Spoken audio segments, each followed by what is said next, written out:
Mesdames et messieurs, bonjour et merci de choisir la télévision nationale pour vous informer. Tout de suite, les titres du journal.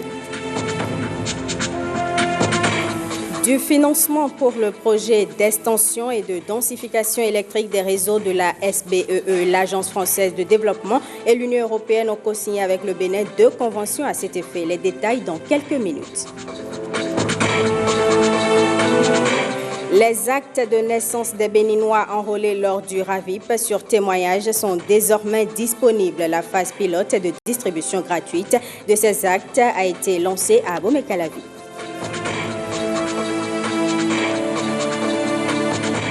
Et puis, la foire de l'indépendance du Bénin s'anime depuis quelques jours à Cotonou en prélude à la célébration du 1er août. Elle a été lancée en début de semaine. Le point dans ce journal.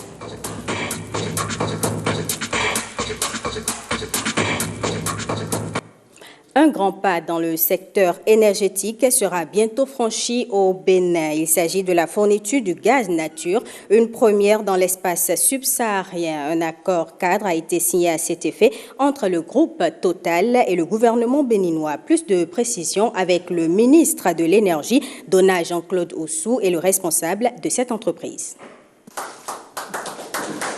Ce contrat stipule donc à travers le groupe Total, qui est le numéro 2 mondial du secteur pétrolier et gazier, numéro 2 mondial, qui a accepté venir investir sur un programme de plus de 51 milliards dans notre pays pour nous garantir le gaz dans nos centrales électriques. Ça veut dire quoi? C'est garantir également la disponibilité de l'électricité qui protège, en protégeant notre environnement à un coût donc compétitif. Vous savez que le mois prochain, on va inaugurer la première centrale de 120 MW thermique. La deuxième est aussi en route dans le cadre de la conclusion des accords financiers. Et puis une troisième, Genesis, 25 MW, qui feront que d'ici 2021, on aura à peu près 300 MW de centrales thermiques, mais que nous voulons utiliser avec prioritairement du gaz pour deux raisons: la protection de l'environnement et puis le coût qui est moindre que le fioul lourd. Donc on voit qu'on avance sûrement avec méthode, avec discernement, qui est, je dirais, la marque de fabrique de ce gouvernement, puisqu'on fait des études, on prend le temps qu'il faut pour faire les choses, mais en même temps, on ne tarde pas à les réaliser. Et ça, c'est un coup très fort qu'on vient de mener dans le cadre du plan d'action du gouvernement. Comme vous savez dire, c'est du lourd, c'est même du très lourd. Le contrat qu'on a signé est un contrat ambitieux. C'est un contrat qui va permettre à l'État béninois de recevoir du gaz naturel sous forme de gaz naturel liquéfié.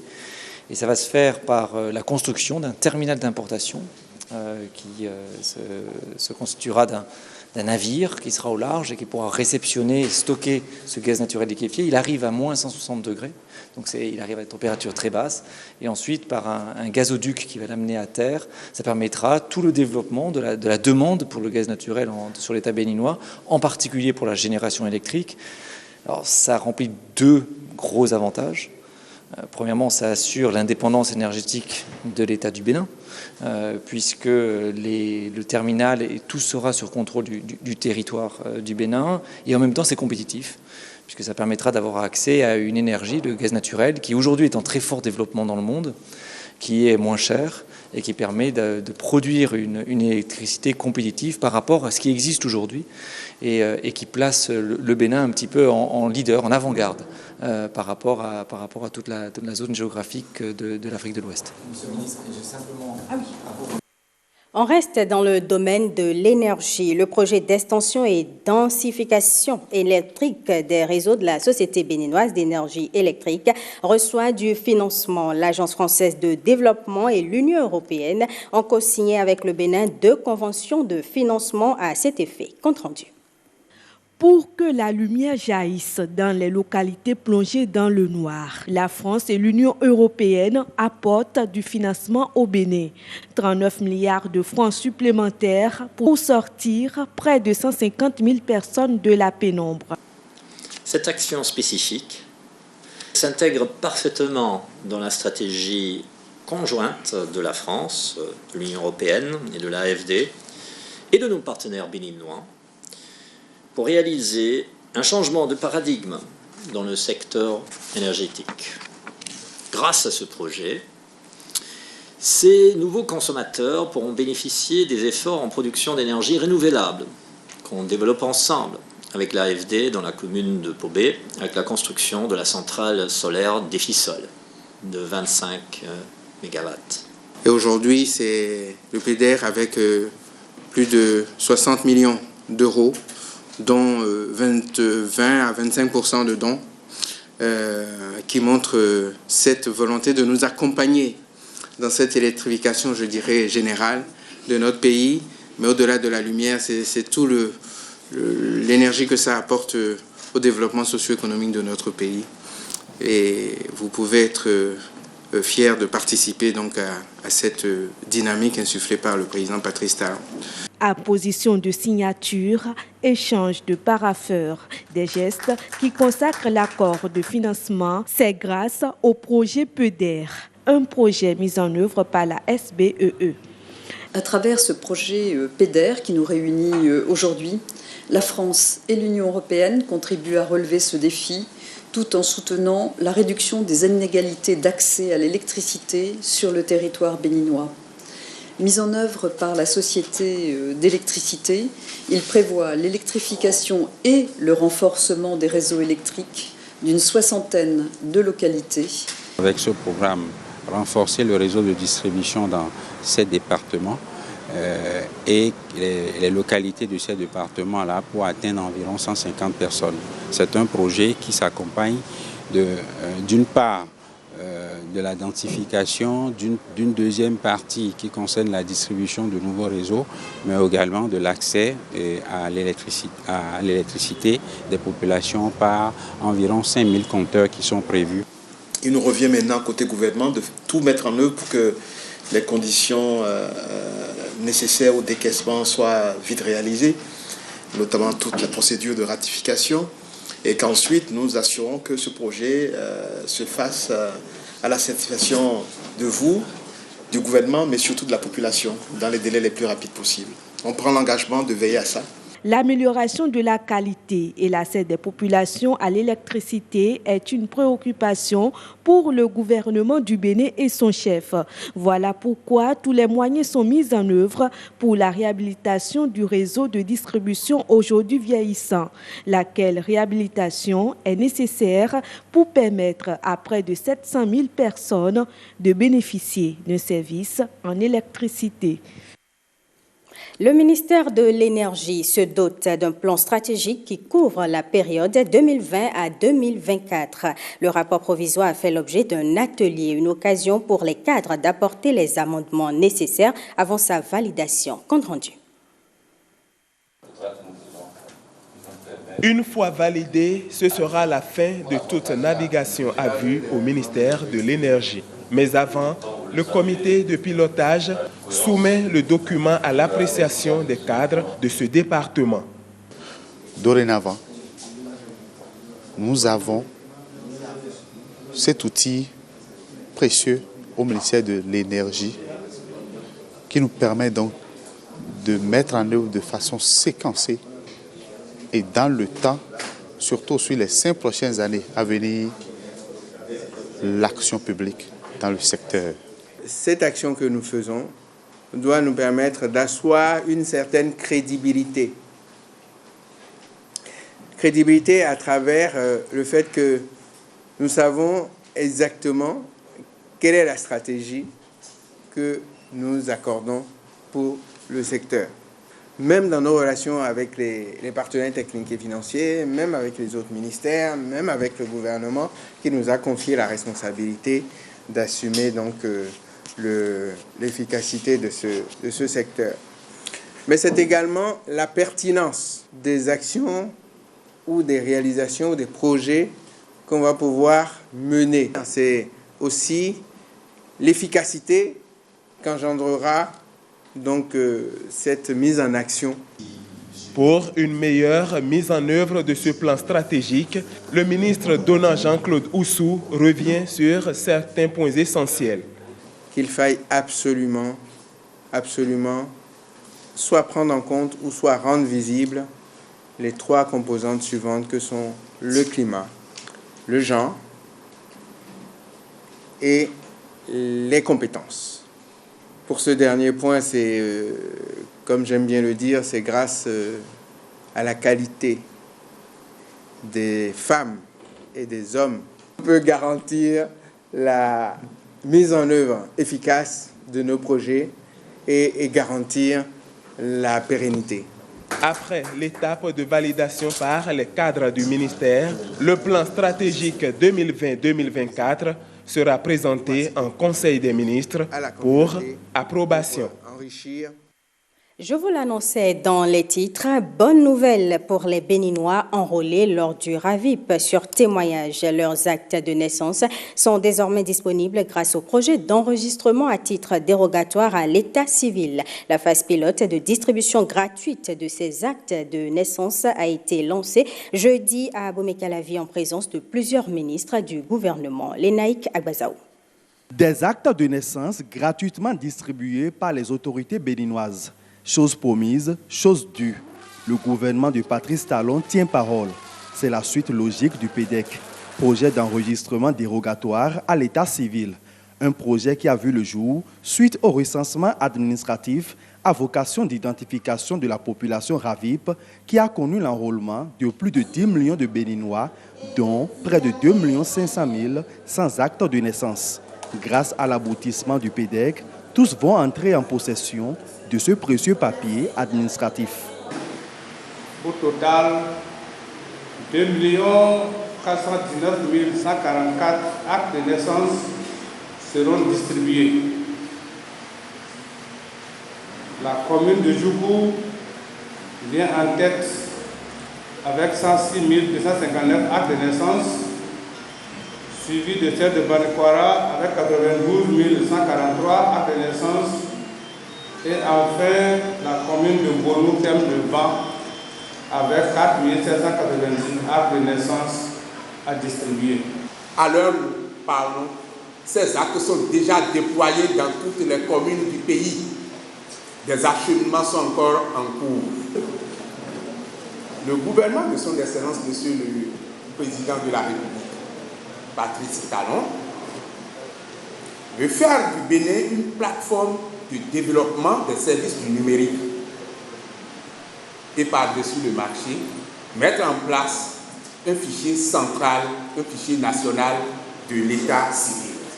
Autorités préfectorales et communales félicitent le gouvernement pour cette opération de haute portée qui va abréger les difficultés d'ordre administratif de plusieurs citoyens. Cette opportunité inespérée sonne le glas de bien des déboires amers dus aux contraintes administratives qui les empêchaient de jouir pleinement de droits et autres avantages accordés aux autres citoyens en règle en la matière, tels que notamment l'établissement de la carte nationale d'identité, l'obtention d'un passeport, la délivrance d'un casier judiciaire ou de toutes autres pièces constitutives de dossiers à toutes fins utiles. Il vaut mieux beaucoup faire sans bruit que de faire beaucoup de bruit sans rien faire.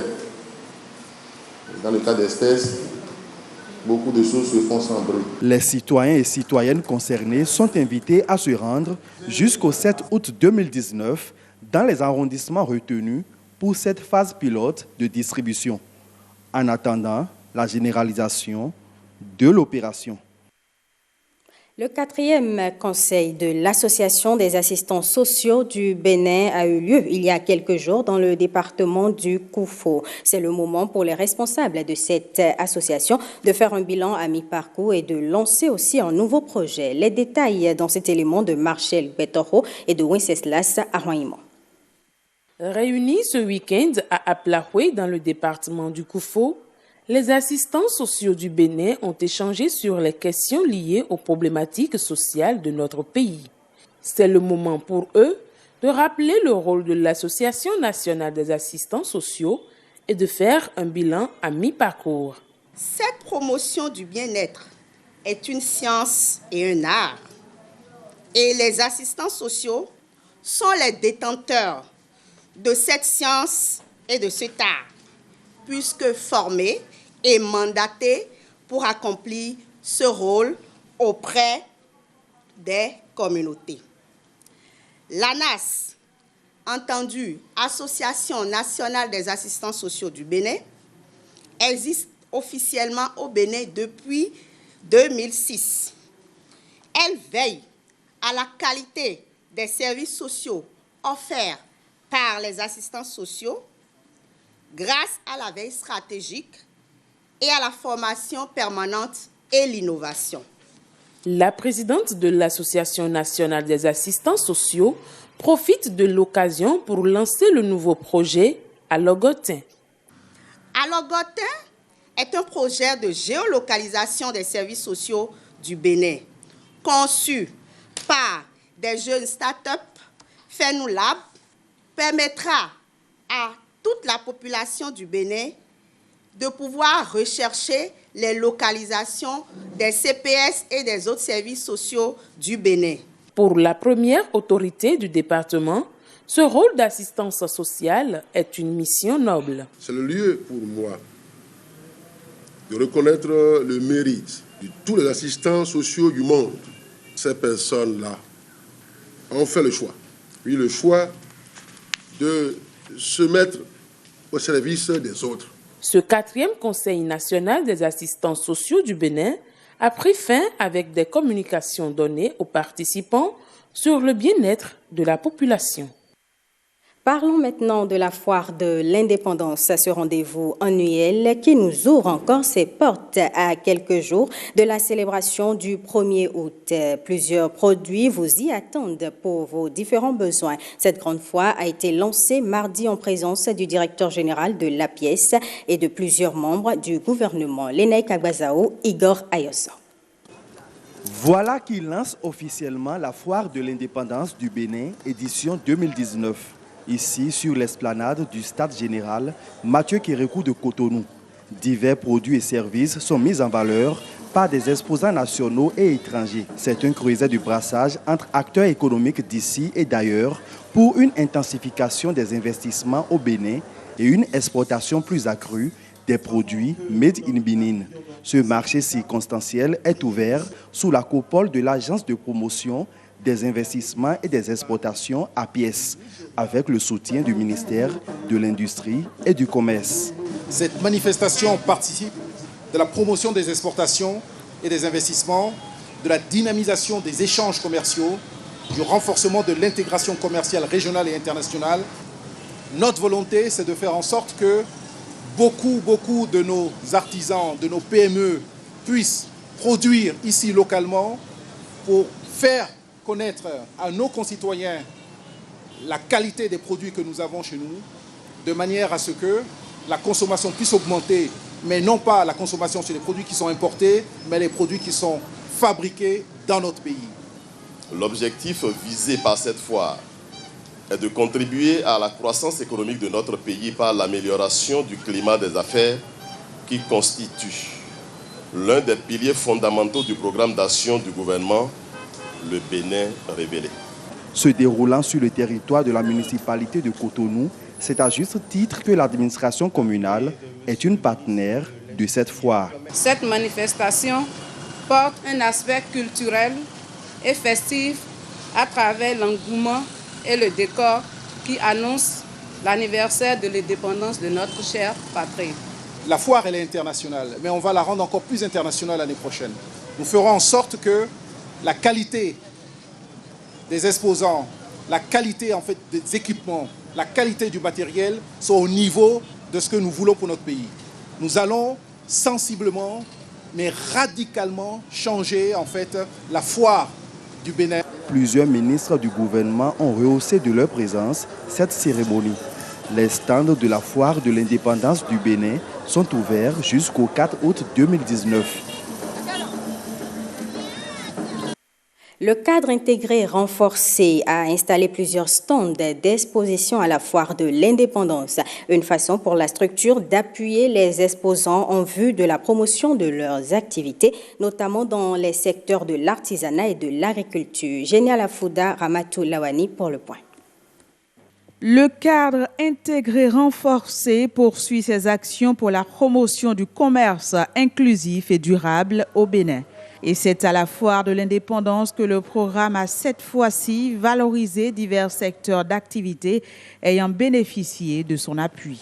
Nous sommes venus ici participer à la foire de l'indépendance édition 2019 grâce à l'appui du centre intégré renforcé qui a vu que l'effort que nous faisons doit être encouragé et il nous encourage pour que nous puissions montrer un peu l'action que nous menons depuis 26 ans. Nous sommes ici pour présenter nos produits tels que vous le voyez grâce au cadre intégré renforcé qui ne cesse toujours de faire un grand effort du côté des artisans. Ils nous permettent de présenter nos produits. Production de jus de fruits, agriculture ou encore artisanat, le cadre intégré renforcé se veut être un projet d'appui au développement de chaînes pour ces différentes filières en vue de la promotion de l'entrepreneuriat. Nous sommes ici avec 8 entreprises et ces entreprises, vous allez constater qu'il y a eu beaucoup d'améliorations au niveau des produits, au niveau de l'emballage. Et actuellement sur la foire, si vous faites les enquêtes, ce sont ces entreprises qui vendent beaucoup plus que toutes les autres entreprises qui sont sur place sur la foire. La preuve que le cadre intégré a obtenu des résultats palpables, des impacts sur l'économie béninoise. Et je crois que nous sommes là pour accompagner toujours les entreprises à aller plus loin. Le cadre intégré renforcé est un programme mondial qui permet aux pays les moins avancés de s'insérer dans le système commercial mondial. Il travaille essentiellement sur la compétitivité, la connectivité et la conformité.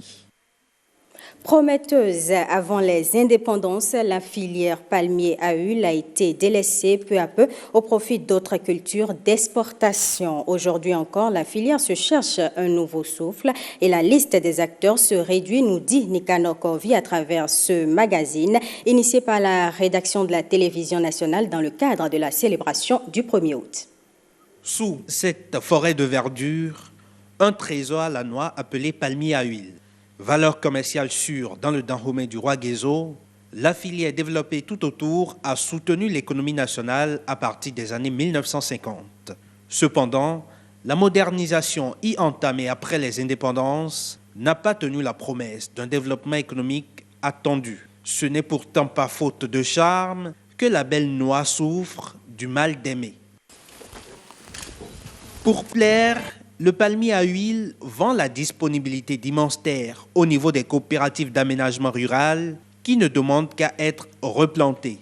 Et pour les nouveaux plans, les acteurs de la filière savent pouvoir compter sur la station de recherche nationale sur le palmier à huile, un atout maître pour l'obtention de semences de qualité.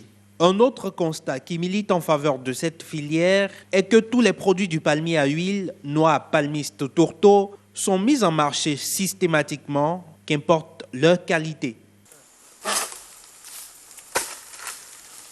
À ce jour, la filière se départit encore difficilement du syndrome du mal-aimé, la faute à la conjugaison de différents paramètres qui la desservent, des contraintes liées à la production, à l'organisation des acteurs de la filière, mais également à la compétitivité des technologies au respect des normes, des préalables qui conditionne la conquête du marché nigérian et sous-régional.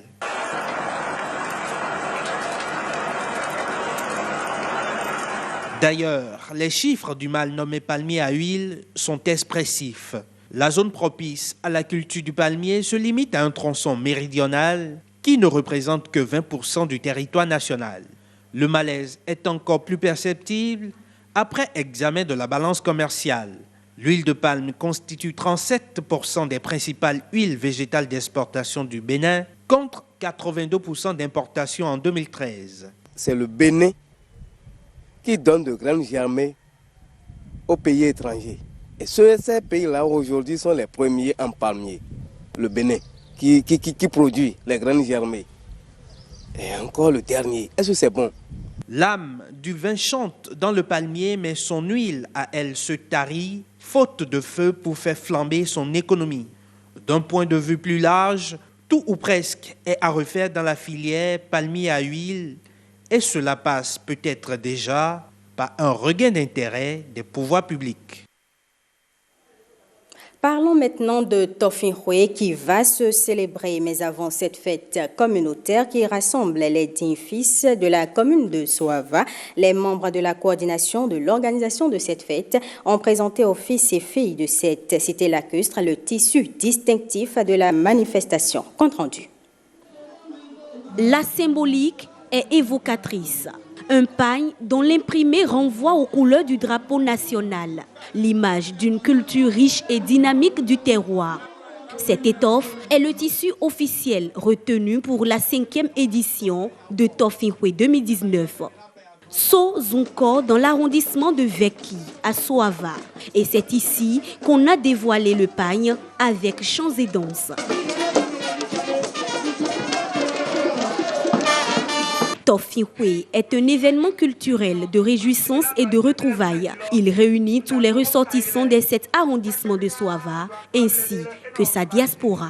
Et à cette occasion, nous demandons à la population de Soava, nos sympathisants, nos amis de Cotonou, du Nigeria, de Lomé, un peu partout dans le monde entier, à venir nous soutenir. C'est une fête identitaire.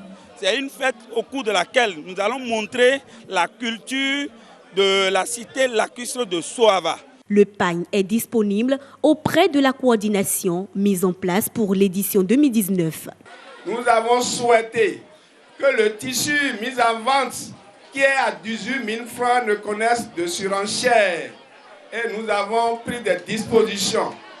Et nous voulons que chacun de vous ici présents, chère population de la commune de Soava, vous devriez informer les conseillers de village, les chefs de village, les chefs d'arrondissement, les conseillers communaux, les maires, les agents de la mairie, pour que nous puissions combattre ensemble la surenchère. Tofinhwe 2019, c'est aussi une caravane à travers la commune.